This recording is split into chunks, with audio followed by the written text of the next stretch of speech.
Yesus biya Kenya lan ela garramu ma tofne ela kajelu ma tofne ufada mi di Yesus ela wali wa utofne ela jala la tofne ela wanda ba boma mutofne ela wali ba boma mutofne Yesus jala la tofne igati igati ela tokum ma tofne ela jala la tofne ela una ke tofne Yesus una ke tofne Yesus jala la ke tofne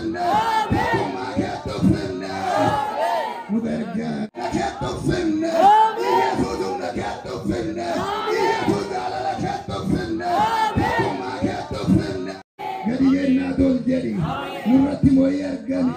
murati tali mulla duya.